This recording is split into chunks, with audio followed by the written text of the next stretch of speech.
Good morning, YouTube. Today I am going to show you how to make the perfect cup of coffee using a Chemex.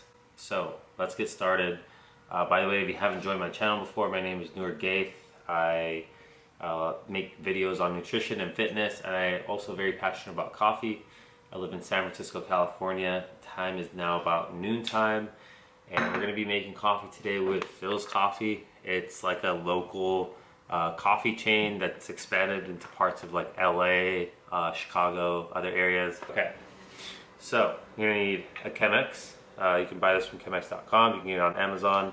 This is the 8-cup version. You need some Chemex filters, almond milk, or you can use regular milk. It really doesn't matter. So I'm gonna use almond milk, Califia Farms. This is one of the best brands for almond milk, in my opinion.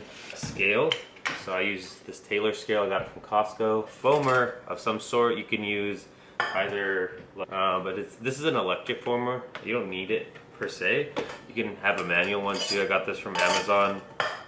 Some cinnamon, some sweetener of your choice. I have Trivia there, and then coffee beans. So let's get started. One other thing you'll need is a water heater. The one I'm using is Buenavita. You're gonna wanna boil the water to 212 degrees, and then I'll show you guys why we're gonna use it. Okay, just wanna take you guys over to the coffee station. So again, this is what you'll need, a Buenavita water heater. This was already boiled, but I'm just gonna bring it up back to 212 degrees Fahrenheit, or it'll be 95, or it'd be, I think it's about 100 degrees Celsius. 212 degrees Fahrenheit. I have my Krups coffee grinder. I already have some coffee beans ground, but I'm gonna go ahead and ground some more. And this is very simple. You literally just put this on top. What we want is very fine, like espresso piece. So we're just gonna grind, and we're gonna give it a shake every few seconds. Okay, now that we have our water boiled, I'm gonna go ahead and give the paper filter a rinse. So again, it's 3 folds on one side and then 1 fold on the other. You want to have the 3 facing you. You're going to just put that in there. You're going to rinse it off with boiling hot water. And this does 2 things. It allows your coffee not to taste like paper, and it just gets the paper filter to stick to the actual Chemex. And I'll show you guys what I mean by that. I'm going to go over to the sink really quickly. And we're just going to give it a rinse out. And as you can see, I have it fully turned over and the filter is stuck on there like glue. We're gonna pour our coffee. I'm gonna turn on my scale and I'm gonna weigh out 25 grams of coffee. So I just took my coffee machine here. I'm gonna give it a pat on the bottom. There's a lot of coffee in there. And what we want is 25 grams of coffee. So I'm going to take my coffee, I'm just gonna add 25 grams, and as you can see guys, it is fine espresso. So I'm just gonna wait until it gets to 25, 26. Going to pour the first third in it. So we're doing 300 milliliters, so we're gonna zero out the scale, and we're just gonna pour 100 grams, or 100 milliliters, excuse me, which is the same. So this part is very important because it's known as the bloom. So the bloom is where basically the coffee is growing, and as you can see, I'll try to get a better view in there. You really want it to like kind of just like expand, and that is like the most important part in this whole process, because you're really getting the coffee to grow. You're not focused on getting all the water rinsed out. You're really trying to give the coffee a chance to grow. So I'm gonna go ahead and show you guys what that looks like.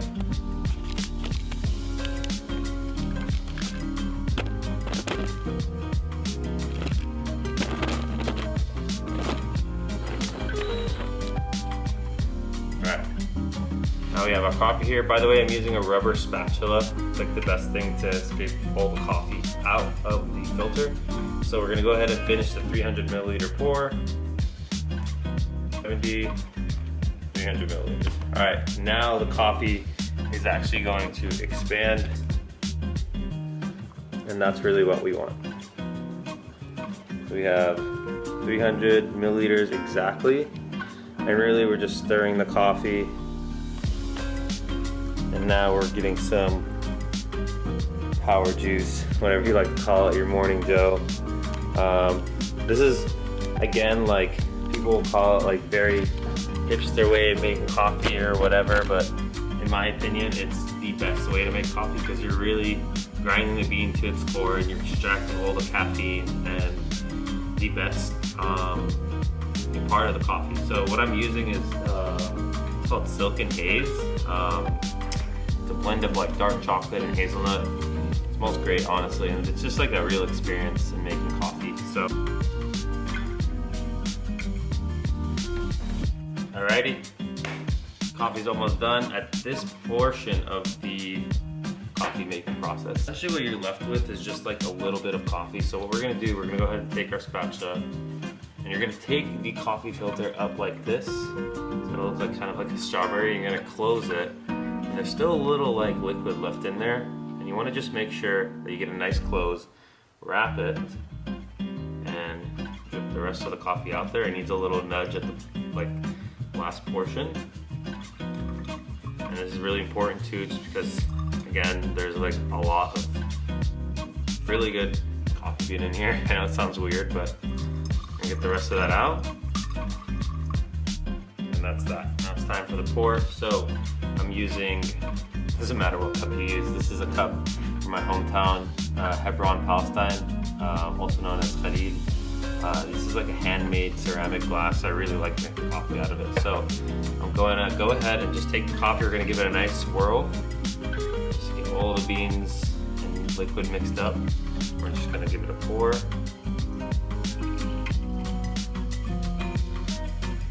Nice. And we have just about a couple inches left for the cream or milk. So we're going to use our manual coffee machine. You can also use this. This is a milk frother, so this does it manually. I prefer the manual process, and you want to let whatever cream you're using like sit out for like a couple minutes. That way it doesn't, like the cold temperature, if it was in the fridge for example, it's going to just make your coffee warm. You don't want that. We want hot coffee. So this has been sitting out, it's a little lukewarm now. I'm just going to go ahead and pour a little bit of it in here.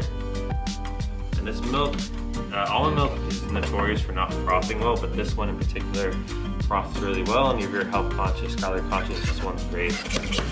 And don't be afraid to give it like, you know, like a lot of pumps. I like to add my sweetener now while the coffee is black. So I'm just using a Truvia packet. You can use Splenda or whatever you like. And give it a stir.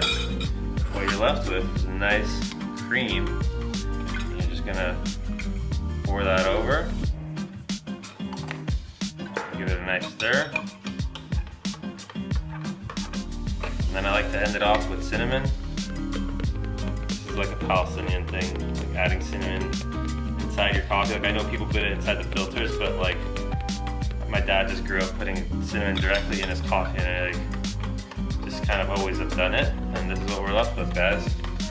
A nice almond milk, kind of latte-ish, and that is how you make the perfect cup of coffee.